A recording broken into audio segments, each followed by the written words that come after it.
lo que motiva a un juez, a un secretario proyectista o a un actuario a dedicar su vida al servicio de impartición de justicia? Ellas y ellos han pasado 30, 40 y hasta 50 años trabajando en ocasiones más de 8 horas diarias en juzgados y tribunales. Dicen que para ellos esto no es un sacrificio, que es su vida. Hoy vamos a conocer algunas de estas historias. Vamos a hablar de la vocación para juzgar. Soy Verónica González, bienvenidos al Consejo de la Judicatura hoy. Comenzamos.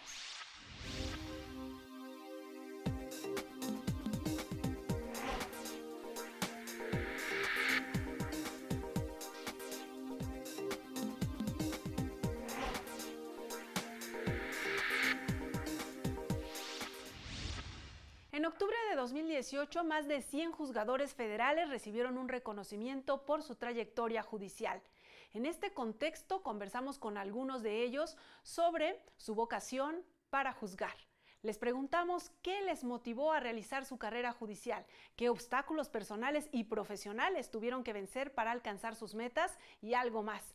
¿Qué significa para ellos haber dedicado más de la mitad de su vida al servicio de impartición de justicia? Veamos.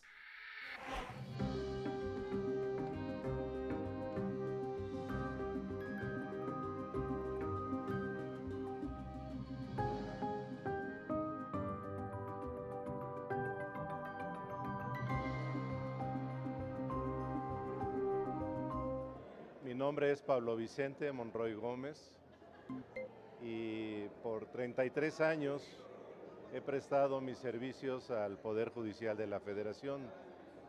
El último cargo que desempeñé fue el de magistrado de circuito. Y ahora, a partir del 1 de octubre, ya estoy retirado. Lo que yo puedo decir es que impartir justicia es una labor muy delicada que, por razones operativas, la tenemos que llevar a cabo seres humanos. Y es tan delicado juzgar sobre la libertad, sobre las posesiones, sobre el estado civil, sobre años de trabajo, que tenemos que tener una excelencia en nuestro desempeño. Y esa excelencia se logra con años de estudio, con horas de reflexión, con jornadas constantes de actualización. Le vamos quitando tiempo a nuestra vida personal, le vamos quitando tiempo a nuestra familia, con tal de que nuestras resoluciones no dañen a las personas que llegan a los juicios. Si yo pudiera resumir en una palabra, diría: hay que ponernos en el lugar del que está siendo imputado, hay que ponernos en el lugar de la víctima, hay que ponernos en el lugar del que ha sido despedido, hay que ponernos en el lugar del que despide a una persona, para que no se pierda la sensibilidad y que el derecho se aproxime a la justicia. Esa es nuestra labor, aproximar el derecho a la justicia. Y eso significa que nosotros consagremos lo mejor de nosotros. Y por eso nos desgastamos, por eso nuestra salud queda menguada, por eso nuestros años se acortan de vida. Soy María del Rosario Mota Cienfuegos. Soy magistrada de circuito y en este momento ya estoy jubilándome. He estado en el Poder Judicial de la Federación durante 46 años. He transitado durante todos los cargos de la carrera judicial, empezando por oficial judicial, ahora oficial judicial. He sido actuario, secretario de juzgado de distrito, secretario de tribunal colegiado, secretario de estudio y cuenta de la Suprema Corte, juez de distrito y finalmente magistrada de circuito. En este trayecto de 46 años que he tratado de servir de la mejor manera al Poder Judicial de la Federación, institución del Estado mexicano, al cual amo con todo mi corazón. ¿Por qué? Porque desde mis años de estudio me interesó mucho desentrañar el sentido de la ley. Tener en mi posibilidad dar a la comunidad una retribución por el estudio que pude llevar a cabo en la Universidad Nacional Autónoma de México y retribuir a mi país con mis servicios en este trabajo tan especial que me ha llevado a ocupar pues cargos importantes como juez de distrito, magistrada de circuito. Los retos a los que uno se enfrenta desde el principio de la carrera es responsabilidad, objetividad, excelencia y profesionalización, porque debe uno estudiar día a día para poder mantenerse en el escaño en donde se encuentra. Desde oficial judicial debe ser usted de los mejores. Después, como actuario, debe hacer su trabajo con el mayor cuidado porque está en juego el patrimonio, la salud o, en caso de la materia penal, la libertad de las personas. Teniendo esa conciencia, siempre debe usted actuar cada día que va a trabajar con la mayor responsabilidad. Soy Luz María Perdomo Jubera. Duré 52 años trabajando en el Poder Judicial Federal. Yo empecé como oficial judicial, seguí escalando, empecé a estudiar la carrera de Derecho trabajando, me recibí y seguí trabajando. Estuve en todos los cargos que se puede decir en la carrera judicial, desde oficial judicial, actuaria, secretaria de juzgado de distrito. En funciones de juez estuve tanto en Morelia como aquí en México, porque yo en octubre de 68 me vine aquí al Distrito Federal a la creación de un nuevo juzgado de distrito. Y cuando pasó el juez, que era el titular del juzgado, a ser magistrado, yo me quedé encargada del despacho, hasta que le entregué también el juzgado al nuevo titular del juzgado. Después pasé a un tribunal colegiado en materia administrativa como proyectista, y después de proyectista pasé a la corte también.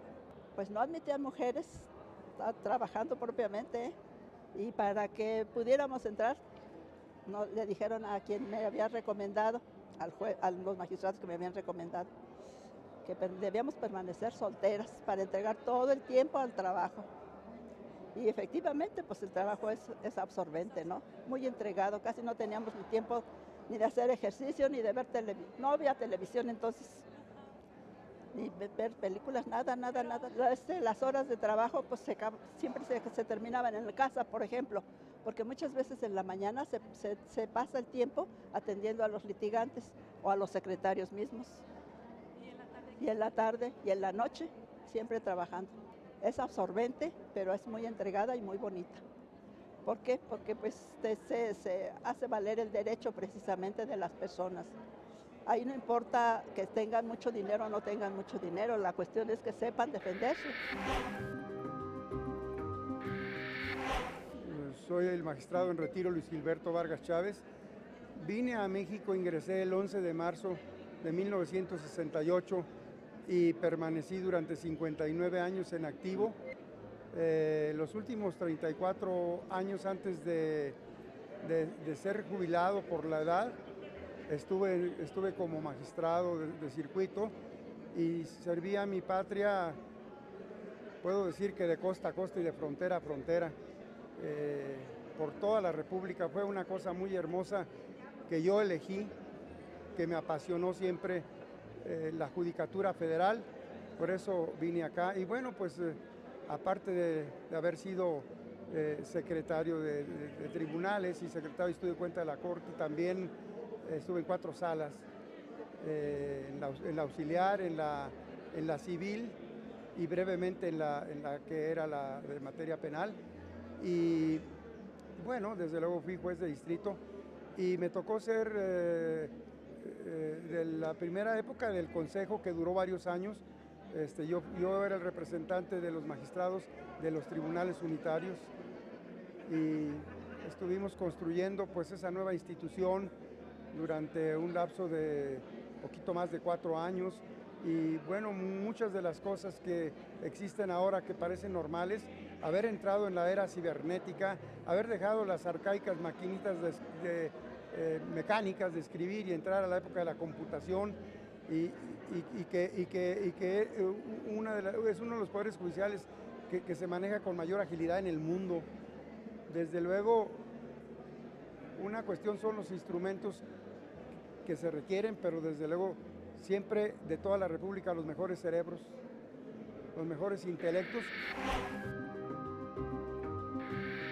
Soy Elvia Díaz de León. Tengo un día de jubilada después de 50 años de servicio en el Poder Judicial, que creo que ha sido una de las cosas más maravillosas que me pudo haber ocurrido en la vida. Realmente dedicarse uno a dedicar su vida a la impartición de justicia es una de las labores más maravillosas que puede haber para un ser humano, pero más para quien le gusta el derecho. La aplicación del mismo es realmente un honor, una distinción. La vida también ha sido muy generosa conmigo porque me dio la oportunidad de ser distinguida como consejera de la Judicatura Federal, y eso es otra visión muy complicada porque es mucho más difícil juzgar a los compañeros y tiene uno que hacerlo muchas veces en la Comisión de Disciplina, pero también es una oportunidad de servir al Poder Judicial y de servir a mis compañeros. Yo creo que esa es la mayor y la mejor oportunidad que puede uno tener. Es realmente un gran honor haber tenido la oportunidad de haber estado en el Consejo de la Judicatura Federal y que los señores ministros pensaran que yo tenía pues los méritos para llegar a ese lugar.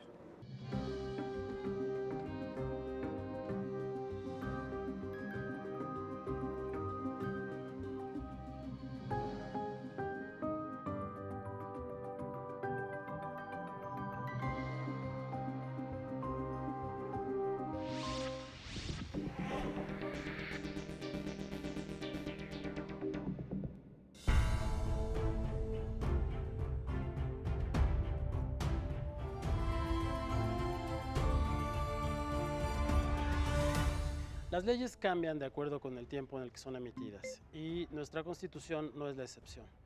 Si bien es cierto que en 1917 reinaba un ambiente que estaba asignado por los ánimos revolucionarios y por una idea muy apegada a los corrientes socialistas de la época, en el contexto de la globalización nuestra Constitución ha cambiado. Y ha cambiado, entre otras razones, porque vivimos una época en la que el mercado es el que dicta las condiciones sociales actuales. Un ejemplo muy interesante tiene que ver precisamente con lo que ha pasado con el régimen relacionado con nuestros recursos naturales. En el entendido de que esos recursos le pertenecen a la nación, los cambios recientes en la Constitución han permitido que muchos de estos recursos se vayan privatizando precisamente para que formen parte de las dinámicas del mercado. Desde luego, esto trae apareado una serie de situaciones problemáticas que se relacionan no solamente con la escasez de los propios recursos, sino con las circunstancias en las que estos son obtenidos, provocando en no pocas ocasiones el desplazamiento de las comunidades originarias, que son, digamos, las usufructuarias naturales de esos recursos. Se convierte el tema en una espiral de violencia que comienza con la venta de estos recursos, con la explotación a cargo de empresas transnacionales y con el desplazamiento de las comunidades indígenas que al reclamar se vuelven foco de violencia. Reflexionar sobre la Constitución significa entonces pensar en los efectos que sus reformas tienen. Esto no significa de ninguna manera renunciar a los tiempos actuales. Significa más bien no olvidar la vocación de protección de derechos que en 1917 el constituyente imprimió en ella.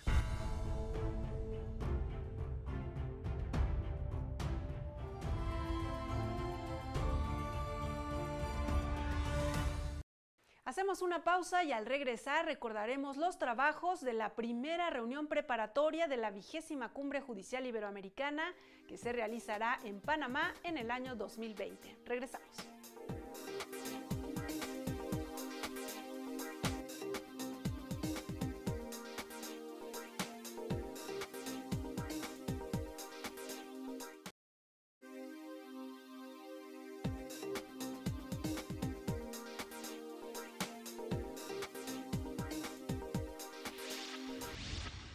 En agosto de 2018 se realizó aquí en la Ciudad de México la primera reunión preparatoria de la 20ª Cumbre Judicial Iberoamericana que se realizará en Panamá en el año 2020. Emanuel Saldaña conversó con el secretario pro tempore de la Cumbre Judicial sobre independencia judicial, uso de la tecnología y grupos vulnerables. Vamos a ver la entrevista.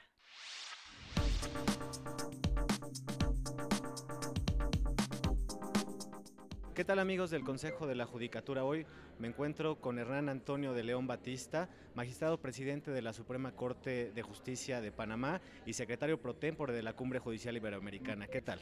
Hola, aquí muy bien, gracias. Pues para abordar los temas que se están viendo en esta primera reunión preparatoria de la 20ª Cumbre Judicial Iberoamericana, ¿qué nos puede platicar al respecto? Bueno, primeramente pues agradecer a todo el Poder Judicial de México, a su Consejo de la Judicatura Federal por esta entrevista y ser anfitriones de esta primera reunión preparatoria para la edición número 20 de la Cumbre Judicial Iberoamericana que debe desarrollarse entre los meses de marzo a abril del 2020. La reunión preparatoria tiene como fin, la misma palabra dice, es preparar los documentos para desarrollar los productos judiciales con una conclusión muy específica para interés de todos los poderes judiciales.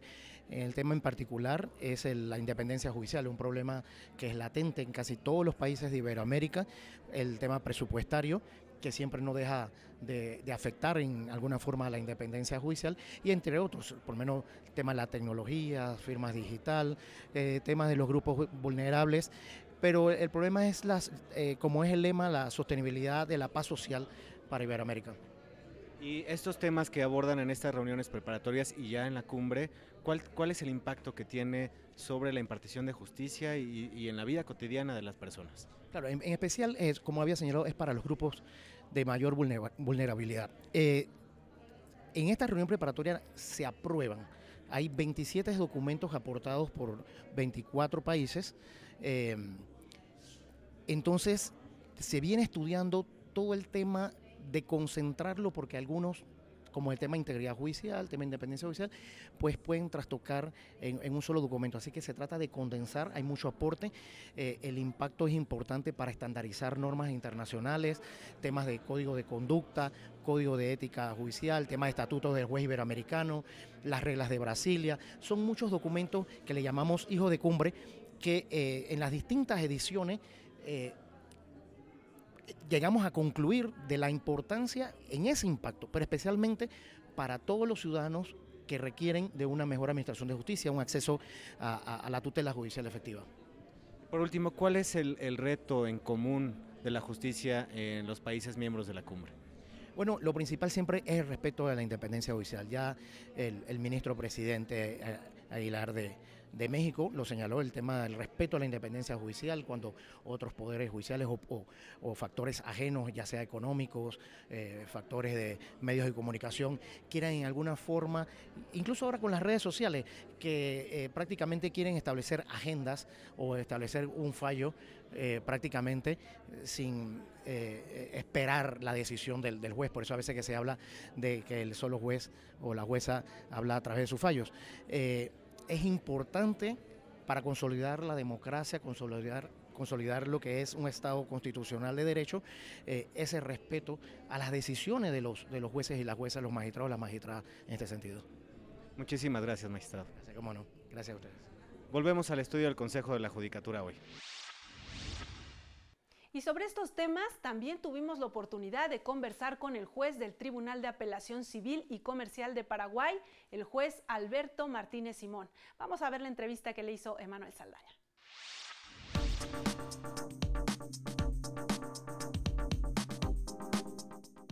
¿Qué tal, amigos del Consejo de la Judicatura? Hoy ahora me encuentro con el juez Alberto Martínez. Él es miembro del Tribunal de Apelación Civil y Comercial de Asunción. ¿Qué tal? Buenos días.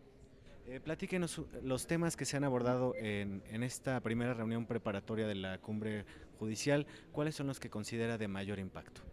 En esta cumbre, en la preparación a la cumbre próxima que se va a realizar en el 2020 en Panamá, se definieron los grupos de trabajo, 4 grupos de trabajo, que van a trabajar en los próximos 3 talleres que van a ser realizados en Portugal, en Buenos Aires y finalmente en Lima. En esos grupos de trabajo van a desarrollarse principalmente temas vinculados a la independencia del Poder Judicial, a la taurquía del Poder Judicial, al componente ético de los trabajos de los magistrados y también a innovaciones tecnológicas que permitan o faciliten el acceso a justicia. En realidad todos los temas son importantes y hemos detectado una realidad transversal a todos los países latinoamericanos, que es la necesidad de implementar mecanismos efectivos que aseguren la independencia de los poderes judiciales. Es decir, hay realidades muy viscerales en este momento en distintos países, porque están pasando realmente por procesos muy puntuales en donde hay magistrados de las más altas instancias que están siendo destituidos o están siendo investigados. Entonces hay una suerte de revisión de modo tal a que el componente ético en el trabajo de los magistrados se imponga y también ver mecanismos que aseguren la independencia en el trabajo de los magistrados y que aseguren también la autarquía presupuestaria para el buen funcionamiento del Poder Judicial en cuanto a órganos se refiere. En la experiencia de su país, en la impartición de justicia, ¿cómo impacta el intercambio de experiencias y de criterios en esta cumbre? Muy positivamente. Por ejemplo, en este momento estamos implementando el expediente electrónico en mi país. Es un producto de cumbre. De hecho, en los 2 últimos planes quinquenales de la Corte Suprema de Justicia de Paraguay se ha introducido la necesidad de digitalizar los procesos y eso fue resultado de una recomendación dada en cumbre ya hace varios años. También se está implementando con mucho éxito las 100 reglas de Brasilia, de modo tal a permitir a las personas vulnerables el acceso efectivo a una tutela judicial que precautele realmente sus derechos, y tenemos una cantidad de productos de cumbre que lo estamos implementando hoy día, principalmente vinculados, por ejemplo, a la oralización de los procesos y a la posibilidad de acortar el tiempo real de los procesos, todo en ejecución de lo que en cumbre se está resolviendo cada 2 años. Muchísimas gracias por esta entrevista. Por favor, a ustedes. Volvemos al estudio del Consejo de la Judicatura hoy. Por parte del Consejo de la Judicatura de El Salvador, hablamos con la concejal Gloria Elizabeth Álvarez Álvarez. Con ella platicamos sobre la idea de unificar criterios jurídicos a nivel regional, sobre el principio de imparcialidad y sobre carrera judicial.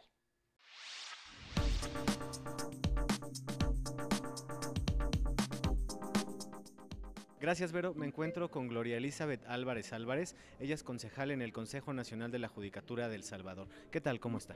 Pues muy bien, feliz de estar participando en esta cumbre en donde se han tocado temas muy importantes y que creo que los podríamos aplicar en nuestro país y también unificar criterios a nivel de todos los países de Iberoamérica. ¿Nos podría platicar los temas que se han abordado en esta primera reunión preparatoria? ¿Cuáles son los que considera usted de mayor impacto para la justicia en nuestros países?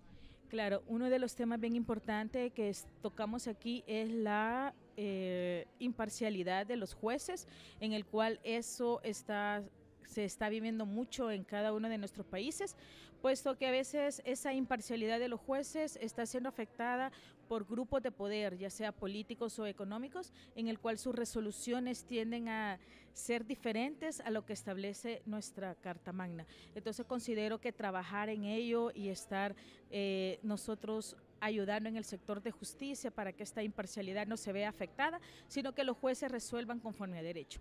Otro también es el tema de la carrera judicial, en el cual los jueces tienen que tener esa estabilidad, esa posibilidad de un ascenso, esa posibilidad de un traslado, pero que esta carrera judicial también los jueces tienen que poner de su parte en el sentido de que tienen que ser idóneos, capaces y que tengan lo que son los estudios y todo para poder ir ascendiendo. Entonces creo que son unos temas muy importantes y que nosotros pues en El Salvador los vamos a aplicar y los estamos aplicando porque nosotros nos encargamos de la capacitación de los jueces, estamos dando cursos especializados. para que ellos estén en un tema específico y puedan ir ascendiendo. ¿Considera que el intercambio de criterios, de experiencias que se mantienen durante estas reuniones y sobre todo en la cumbre ya en sí, impacta en la impartición de justicia de nuestros países? Sí, claro, creo que los criterios de cada uno de los países, cómo es cada corte, cómo es cada Consejo Nacional de la Judicatura de cada uno de los países que participan, todos son diferentes, tienen cuestiones distintas, pero eso hay unas cosas que nosotros las podemos retomar, nosotros podemos dar también nuestros insumos, como hemos trabajado. Ahorita en El Salvador, nosotros cuando ya entramos a nuestro cargo, cambiamos lo que es, modificamos el manual de selección, en el cual nosotros los criterios que tenemos es la idoneidad, la imparcialidad, la competencia notoria, en el cual la persona que va a ser juez o va a ser ascendido tiene que tener sus credenciales. Entonces eso lo hemos ya modificado y lo estamos aplicando. Entonces siento que es un insumo que les podríamos proporcionar a los otros países que conforman la cumbre. Igual sus proyectos y todo nosotros podíamos aplicarlo en nuestra administración de justicia. Muchas gracias por estos minutos para la entrevista. Cómo no, con gusto, y muchas gracias a México por habernos invitado, y me siento muy contenta de estar aquí compartiendo y dando mi experiencia, y me llevo insumos para aplicarlos a mi país. Y mil gracias. Gracias, volvemos al Consejo de la Judicatura hoy. Hacemos una pausa y regresamos al Consejo de la Judicatura hoy. No se vaya.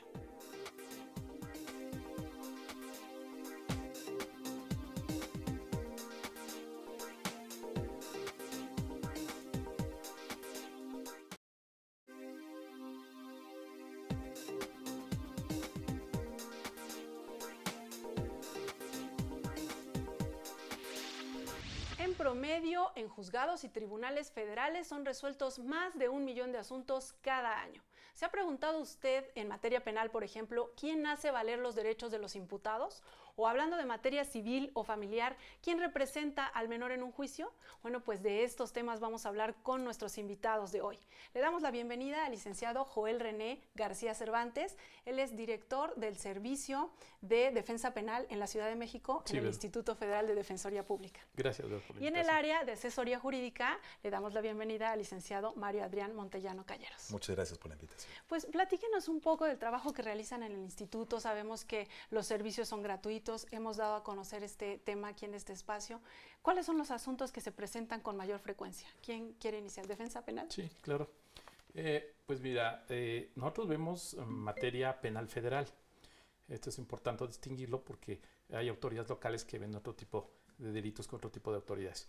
Y principalmente nosotros vemos delitos de carácter federal, principalmente armas de fuego, algunos contra la salud y los establecidos en otras leyes especiales. Eso a través de los defensores públicos que se encuentran adscritos tanto en agencias del Ministerio Público o agencias investigadoras de la Procuraduría General de la República, tribunales y juzgados distrito de sustancia en procesos penales federales. Entonces, con esa finalidad se encuentran el número de defensores que sea necesario para poder prestar ese servicio a través de esos defensores con la calidad y con la cantidad necesaria de asuntos que pueden atender para no decaer en la calidad ni en la prestación de ese servicio tan importante que se presta. Y como tú lo dijiste acertadamente, todos los servicios que prestamos son total y absolutamente gratuitos. Gratis. En el área de asesoría jurídica, casi siempre que se habla de un juicio se piensa en el abogado y en la defensa, ¿no?, del imputado, pero también están las víctimas, los menores, como mencionaba hace un rato, ¿no? Es correcto, Alicia. Gracias por la invitación. En materia de asesoría jurídica, como usted bien dice, aquí el servicio se otorga a través de abogados que para distinguirlos de los defensores públicos, aquí se les denomina asesores jurídicos federales, y otorgamos el servicio perdón, en diversas materias como la materia administrativa, fiscal, civil, incluso también derivada de causas penales federales, y en todas las materias si se trata de juicios de amparo en los que esté de por medio los intereses de un menor, como usted bien dice, o de un incapaz, para efecto de salvaguardar el acceso a la justicia de manera gratuita, igual que en área penal. Y tienen también esta especialización para atender a las víctimas de delitos, por ejemplo, como el secuestro, ¿no? Sí, efectivamente, derivado de la creación de la Ley General conocida popularmente como la Ley Antisecuestro, que es la Ley General para Prevenir y Sancionar el Delito en materia de secuestro, originalmente se establecía la obligación del Instituto Federal de Defensoría de crear un área especializada en atención a víctimas, testigos y ofendidos del delito de secuestro. Conforme pasó el tiempo, se crea la famosa Ley General de Víctimas, cuya creación da origen también a lo que hoy conocemos como la Comisión Ejecutiva de Atención a Víctimas. No obstante a ello, esta Comisión Ejecutiva sí recibe a víctimas de todos los delitos, pero en la actualidad, por un acuerdo que dictó el Pleno, sobre todo la Junta Directiva de nuestro instituto, seguimos apoyando a la SEAP a través del delito exclusivo de víctimas de secuestro. ¿Qué es lo que ha sucedido, licenciado Joel, en cuanto al nuevo sistema de justicia penal y todos los retos que les ha planteado a ustedes, ¿no? Como defensores públicos? Ahora tenemos defensa adecuada, ¿no? Sin duda se requiere como mucho más, ¿no? Más esfuerzo y más dedicación de los defensores. Sí, claro que sí, porque en primer lugar, capacitación, ¿no? Exactamente, en primer lugar, el primer paso que se dio fue a través de la capacitación que el propio Consejo de la Judicatura, a través del Instituto de la Judicatura Federal, nos ha proporcionado. Por otro lado, también los cursos que el mismo Instituto de la Defensoría Pública ha realizado a nivel nacional. Y ese fue el primer paso, capacitarlos para que fueran poco a poco empapándose este nuevo sistema.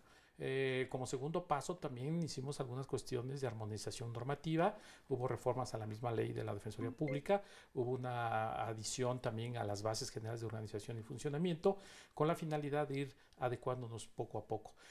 También se han hecho readscripciones de defensores públicos para atender principalmente los centros de justicia penal federal, que es donde están sustanciando principalmente, y también preparar a los que en la etapa de investigación inicial o complementaria se dan en las agencias investigadoras del Ministerio Público como primera etapa. Pero creo que también nos faltan muchos retos todavía por cumplir. Estamos en plena etapa de consolidación. No tenemos a ciencia cierta todavía un tiempo determinado sobre esta situación, pero creo que vamos avanzando y vamos avanzando bien, y creo que los resultados lo dicen, ¿no? Y el sentir de las personas que sienten confianza al acudir con algún abogado de los defensores públicos o asesores jurídicos también de la Defensoría Pública Federal. Y que prefieren, las personas imputadas o las personas que están involucradas en un juicio, prefieren tener a su defensor público federal, ¿no? Inclusive también los titulares de órganos jurisdiccionales, háblese de los jueces de distrito, siempre están muy pendientes de que se cumpla con esta garantía o de este derecho humano, y entonces siempre están, aunque lleven defensor particular, siempre nos hablan o le dicen al defensor adscrito que esté muy pendiente por si hay alguna falla, por si no llega el defensor, por si en última instancia ya el imputado no quiere tener esa defensa privada, entonces inmediatamente entran nuestros defensores públicos, además con poco tiempo para estudiar los asuntos, pero que han desarrollado muy buena actividad, porque es una cuestión muy rápida aquí, y entonces ellos se empapan de qué se trata el asunto para hacer una defensa adecuada. Y aquí constantemente recibimos llamadas del público, del auditorio de Canal Judicial. Por ejemplo, nos preguntan en materia de pensiones, ¿no? Porque ven los casos que están llevando los asesores y realmente la calidad del servicio es buena, o sea, la gente los busca. Eso debemos de agradecer mucho al público. Creo que la mejor carta de presentación que ha tenido el Instituto Federal ha sido propiamente la calidad del servicio que se les otorga, tanto en el área de defensa penal como en el área de asesoría jurídica, y bueno, destinado directamente a grupos vulnerables, como en el caso de las pensiones, pues que es a todos las personas de edad avanzada, ¿verdad?, que ya buscan una pensión por jubilación, por cesantía. Entonces, bueno, pues quién mejor que ellos, que son los que hablen de la experiencia que han tenido con nosotros. ¿Se recuerdan de algún caso emblemático o alguna situación quizás que les expresen los usuarios, porque ustedes les llaman usuarios del servicio, en cuanto a cómo se sienten? Por ejemplo, hablábamos del tema de las víctimas de secuestro, ¿no? Necesitan tener mucha confianza en el asesor para poder acercarse y pedir pues esa asesoría para denunciar un delito como este, ¿no? Claro. En el caso del tema, que el simple hecho de mencionar la palabra de secuestro es una palabra que causa mucho impacto a nivel social, licenciada. Entonces, bueno, si a eso le aunamos a que la manera en cómo se desenvuelve este lamentable delito es muy delicado y muy sensible, pues el instituto ha tratado de tener abogados expertos en la materia pero sobre todo que más que conocimientos, que es crucial, también transmitirle al usuario esa confianza, de tal manera que se pueda expresar con la privacidad que él necesita, que con tratar de crearle un ámbito íntimo en el sentido mejor de la palabra, para que él se sienta con esa libertad de poder expresar lo que siente y pues tratar de desahogar las diligencias que ese ha sido el éxito que han tenido nuestros asesores, ¿no? Y otro de los grupos vulnerables son las personas que pertenecen a comunidades indígenas. Y ahí la defensa penal también tiene su servicio pues especializado. Sí, claro, se ha hecho un gran esfuerzo por tener defensores públicos que conozcan la cultura y la lengua de esa gran diversidad que integra nuestro país. Ha sido un trabajo bastante complicado porque hay muchas lenguas, pero principalmente hay muchas variantes de esas lenguas. Desgraciadamente no hemos podido cubrir todas, se ha hecho un gran esfuerzo, se ha incrementado el número de abogados, inclusive de oficiales administrativos que también conocen y hablan alguna lengua, con la finalidad de cubrir el mayor número de solicitudes posibles. Sin embargo, inclusive los mismos jueces y también órganos externos distintos al Consejo de la Judicatura, al Poder Judicial de la Federación, nos han solicitado ese servicio. Desgraciadamente no se los podemos brindar tan fácilmente porque siguen siendo muy pocos para los requerimientos y para las variantes a nivel nacional. Pero sí han ganado un reconocimiento y sí efectivamente procuramos cumplir con ese requisito constitucional de que cuando se vean involucrados en un proceso penal federal cuenten con un abogado que conozca su lengua y su cultura. Y su cultura, ¿no? Eso es algo muy importante, no solamente que hablen en su lengua, sino que además conozcan sus usos y costumbres, que para ellos son muy importantes. Claro que sí, porque cuando interviene ya alguien que conoce su lengua y su cultura, les da mayor confianza y entonces pueden aportar mayores elementos para su defensa. A manera de conclusión de esta charla tan interesante, me gustaría que me dijeran como cuál es la perspectiva de ustedes en cada uno de los servicios, ¿no? En asesoría y en defensa penal. Ay, licenciado, pues ¿qué le puedo platicar? El hecho de estar al frente de un área tan importante como asesoría jurídica, pues para mí ha sido un aprendizaje constante. A los asesores, tanto a los defensores, hay que aprenderles mucho. No en balde son profesionistas que tuvieron que aprobar un examen de oposición para poder ocupar un lugar como el que ahorita se encuentran. Y para mí es aprendizaje diario, ¿no? La perspectiva que yo siempre he tenido es aprender de ellos, tratar de ajustarnos a las problemáticas que en la actualidad enfrenta el país. Creo que el instituto, esa es una de las cualidades, estar evolucionando conforme pasa el tiempo, adaptándose a las necesidades de la sociedad, y por eso en asesoría se ha incrementado mucho los servicios, no nada más en las materias que le comentaba en un principio, sino en materia de migración, sino en materia de secuestro, en materia de repatriados. Entonces tenemos varios temas que tratamos de ajustarnos a los tiempos actuales, ¿no? Todo un tema el de la migración, ya no nos da tiempo. Licenciado Joel. Pues tenemos grandes retos para el año que entra y yo creo que uno de los principales retos que tenemos es consolidar la cuestión pericial. La cuestión pericial es bien importante tanto para asesoría como para defensa pública, entonces vamos a trabajar durísimo en eso para poder establecer ya, aterrizar la cuestión pericial y que tengamos nuestros propios peritos o una lista de peritos de los que podamos disponer para poder hacer una certificados, ¿no? Digamos. Sí, que obviamente tienen que tener una certificación, tienen que tener una acreditación y tienen que acreditar que tienen la capacidad o la habilidad en lo que se requiere para poder hacer un dictamen pericial. Bueno, y ya finalmente, ¿qué necesita una persona para que pueda recibir los servicios tanto de asesoría como de defensa penal? En materia de asesoría, basta con que se acerque a nosotros, a la sede central o a la delegación que le corresponda a su domicilio particular. Se acerca con nosotros, simplemente llena una solicitud de servicio y automáticamente tendrán un asesor jurídico para otorgarles el servicio en la medida que corresponda. Recordemos que las modalidades que otorgamos en asesoría jurídica son orientación, asesoría o representación. Entonces, que tenga por seguro el público que acuda con nosotros que tratándose de los problemas que les asistan, siempre saldrán con uno de los tres servicios. Entonces, esa es una garantía de acceso a la justicia para ellos, ¿no? Muy bien, pues muchas gracias, licenciado Montellano. Y en el caso de defensa, ¿cómo se accede al servicio? que acudan con nuestros defensores adscritos tanto a agencias del Ministerio Público, a juzgados o a tribunales. Allá hay cuando menos un defensor público federal con la simple solicitud, que puede ser en forma verbal, que lo soliciten, ya sea los familiares o los mismos imputados o algún amigo del imputado no lo solicita y se les presta. Pueden recurrir igual que asesoría jurídica a las delegaciones del instituto o a la sede central del instituto. Contamos con teléfonos de 01800 con los cuales a través de trípticos se hace la difusión. Pueden llamar sin costo alguno y solicitar el servicio de defensa. Bien, pues muchas gracias, licenciado García Cervantes. También le agradecemos al licenciado Mario Montellano y vamos a hacer una pausa y regresamos con más información.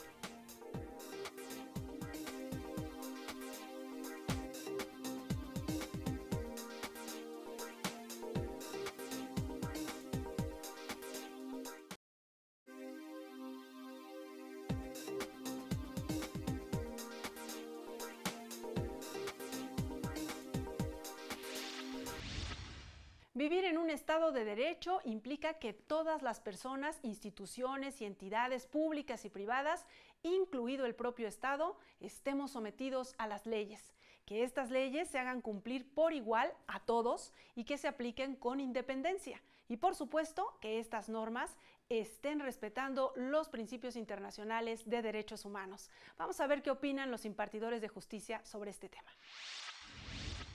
¿Qué tal? Me encuentro con el magistrado Fernando Rangel Ramírez. Muchas gracias por acompañarnos hoy. ¿Qué tal? Muchas gracias, buenos días. Para hablar de Estado de Derecho, magistrado, y para comenzar la charla me gustaría que nos explicara desde la labor jurisdiccional qué representa el Estado de Derecho. Bueno, el Estado de Derecho significa desde el ámbito jurisdiccional que los juzgadores siempre estemos atentos a que prevalezcan los derechos humanos de los gobernados, que tanto los gobernados como las relaciones que estos tienen con las autoridades de cualquier nivel sean respetuosas de las disposiciones legales que privan en ese sentido, que las autoridades respeten los derechos de los gobernados y nosotros garantizar precisamente que todos los actos guarden esa legalidad. ¿Cómo abona nuestro sistema jurídico mexicano al Estado de Derecho y a una democracia, sobre todo en la actualidad? Bueno, precisamente el Poder Judicial, a través de las resoluciones que emite, de los recursos y medios de defensa y los juicios que se regulan, precisamente lo que garantiza es que las personas sean respetadas en esos derechos. Generamos a través de las sentencias o contribuimos, mejor dicho, a que en el país exista una mejor gobernabilidad, que exista paz social, puesto que el 17 constitucional prohíbe que las personas se hagan justicia por su propia mano. De ahí que en todo caso somos los jueces quienes establecen a través de las resoluciones que se emiten a quién asiste la razón y cómo tendría que obrar en ese sentido, ya sea el particular condenado o la autoridad de quien se declaró la insubsistencia de un acto de su parte que afectaba a algún particular. Entonces todo esto abona en la certeza que tiene la ciudadanía, todos los gobernados, de que las autoridades y los propios justiciables deben ser respetuosos del Estado de Derecho para que impere siempre la paz social y una adecuada convivencia entre la sociedad. Es complicado la percepción que se tiene socialmente de la justicia, ¿no? Del concepto de justicia. ¿Cómo aporta la labor de los órganos jurisdiccionales a que se vaya cambiando poco a poco esta percepción que tiene la sociedad de que no hay justicia en México?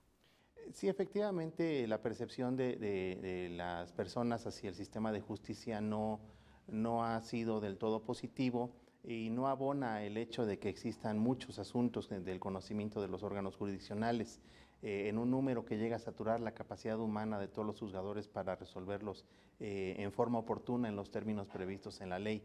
Además, tenemos que recordar que el sistema de justicia no solamente comprende la materia penal, esto es el juzgamiento de los actos criminales, sino que además conocemos también de aspectos derivados de juicios de amparo en el ámbito federal que conocemos respecto de las materias civil, familiar, mercantil, administrativa, fiscal, agraria, laboral. Entonces, el sistema de justicia es mucho más complejo y completo que solamente la materia penal.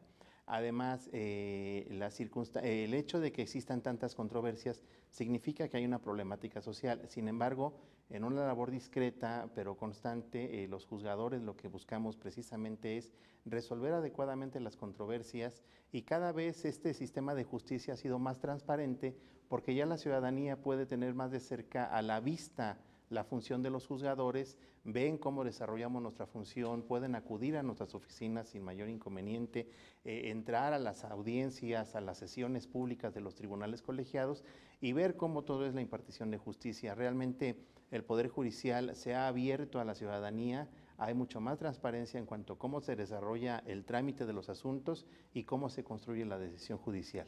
¿Hay niveles de derechos, de protección de derechos?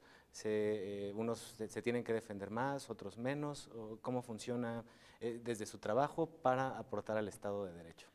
Todos los derechos son importantes, pero evidentemente las prioridades son los derechos humanos y específicamente aquellos derechos que conciernen a personas tuteladas, llámense menores, personas que sufran alguna discapacidad, trabajadores, personas que pertenecen al sector campesino, las personas que intervienen en procedimientos de tipo penal. Entonces, pese a que el derecho se debe, y los juzgadores tenemos que juzgar en un plano de igualdad, de imparcialidad, lo cierto es de que sí la propia ley, la Constitución y la jurisprudencia establecen una serie de personas a quienes se les debe de tener una tutela específica. Todo esto porque recordando que la justicia es tratar de recuperar el equilibrio que se ha perdido. Entonces, si estas personas en algún caso tienen alguna dificultad o alguna imposibilidad jurídica o física para ejercer por sí mismos sus derechos, es ahí donde entra la labor del juzgador para tratar de equilibrar, y ya sea que se nombren representantes especiales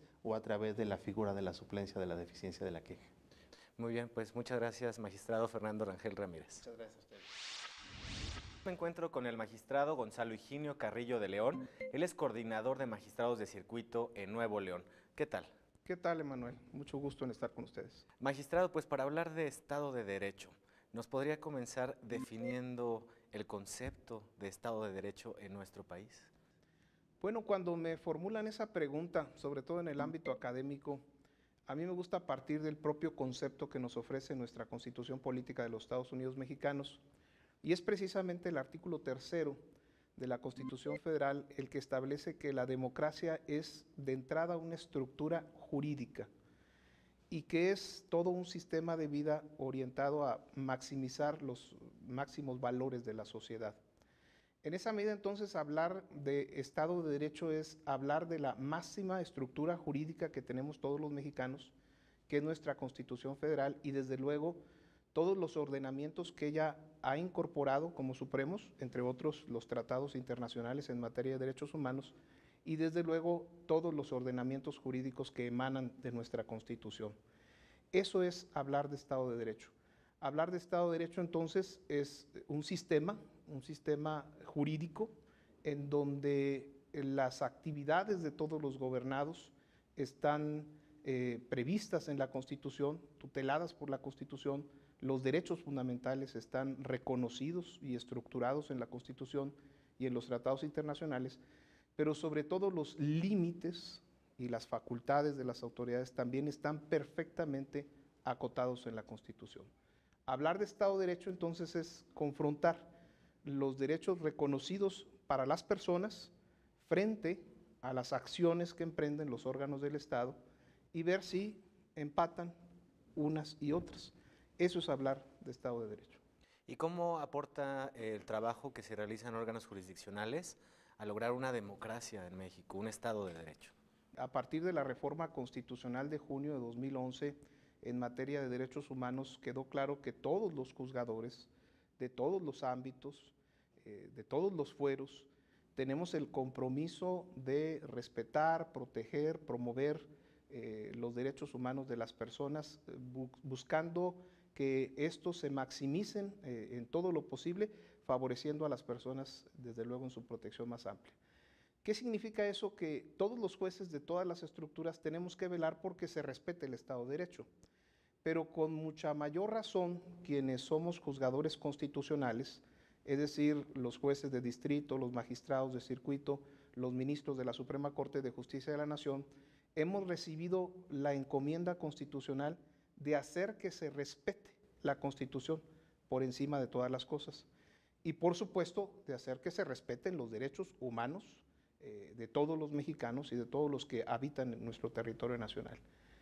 En resumidas cuentas, nuestro papel como juzgadores federales, muy concretamente como juzgadores federales, es velar porque en cada asunto que viene a nuestros tribunales, en cada asunto que se discute en nuestros tribunales que son colegiados, siempre velemos porque se respete ese Estado de Derecho a que se refiere el artículo 3º constitucional, esa estructura jurídica que tiende precisamente a posibilitar los máximos valores de los mexicanos, nuestras máximas aspiraciones como pueblo mexicano.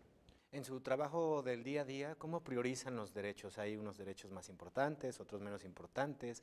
¿Es más importante los derechos del imputado, de la víctima? ¿Cómo hacen para priorizar los derechos? Todos los derechos son importantes y precisamente nuestra Constitución mexicana, uno de los grandes méritos, es que dedica apartados muy importantes a los derechos procesales de todos aquellos que convergen en un procedimiento jurisdiccional. Aquí no hablamos de que sean más importantes los derechos del imputado o sean más importantes los derechos de la víctima o que sean más importantes los derechos de un actor o de un demandado o los de una autoridad que emerge a un procedimiento. Lo que nosotros tenemos que hacer como juzgadores en un primer momento es estar siempre abiertos a escuchar las demandas de justicia de cualquiera que venga a pedir la intervención de la justicia, en nuestro caso de la justicia federal. Después, brindar a todos un piso parejo para que se defiendan en condiciones de absoluta igualdad, que se sientan realmente escuchados, que podamos escuchar la demanda del actor, la contestación del demandado, que podamos estar muy abiertos a recibir las pruebas que nos ofrecen las partes, estar muy abiertos y con una enorme sensibilidad a percibir cuáles son sus alegatos y desde luego una vez que hemos transitado por eso que es una parte procesal, estar nosotros listos para dictar una sentencia que sea completa, que se ocupe de todas las pretensiones de las partes. Esa es en un primer momento una de las máximas intervenciones del Poder Judicial. Me parece ofertar a quien acude a la justicia, ya sea como actor, como demandado, como víctima, como imputado, como agente del Ministerio Público que acusa, en cualquiera de los procedimientos a los que nos dedicamos día a día. Una vez que esa labor ha concluido, ahora sí nosotros hacer un juicio de ponderación y de valoración. No de cuál derecho es más importante, sino más bien cuál argumento, cuál razón jurídica fue la que quedó verdaderamente demostrada y a partir de ahí nosotros decidir en nuestros fallos.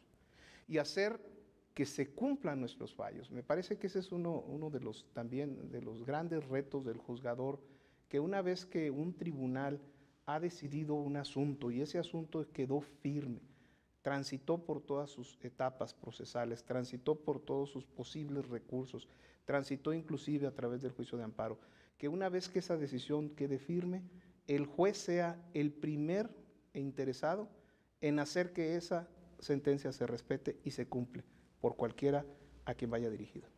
Magistrado Carrillo de León, muchísimas gracias por esta conversación acerca del Estado de Derecho. Al contrario, Manuel, gracias a ustedes.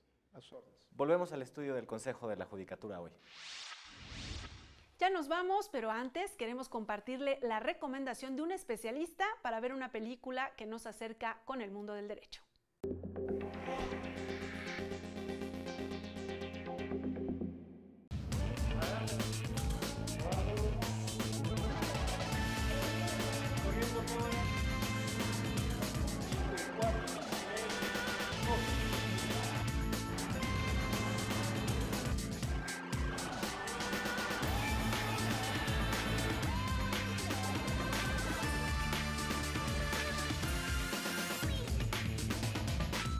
Lo que retrata esta película es cómo se vivió desde el interior del Instituto Politécnico de Montreal, una masacre que ocurrió, está basada en hechos reales incluso, y que nos muestra claramente cómo podemos identificar la violencia de género.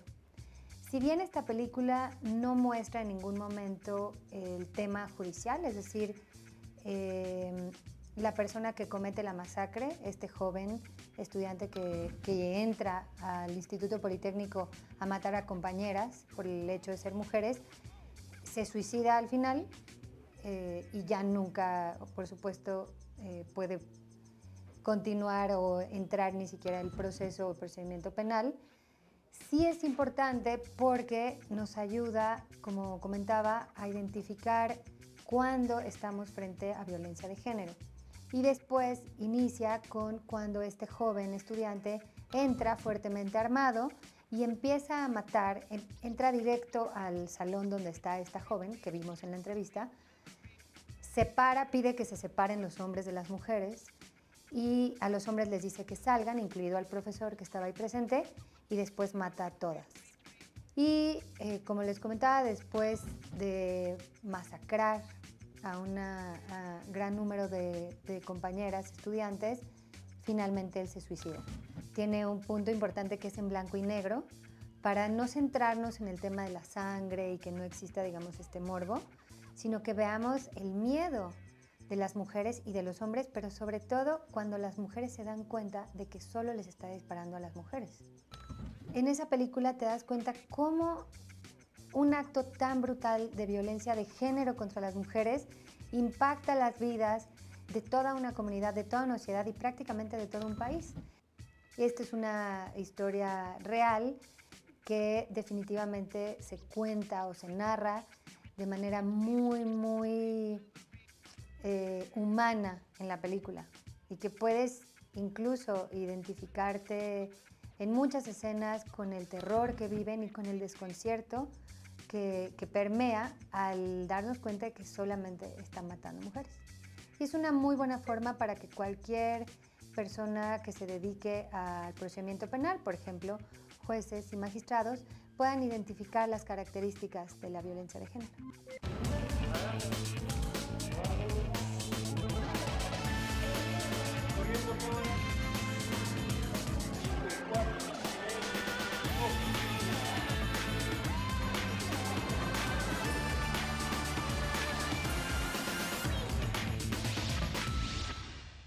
Así llegamos al final del programa de hoy. Gracias por su atención y gracias al equipo de producción que lo hace posible. Soy Verónica González y como siempre lo invito a que se quede en la señal del canal judicial.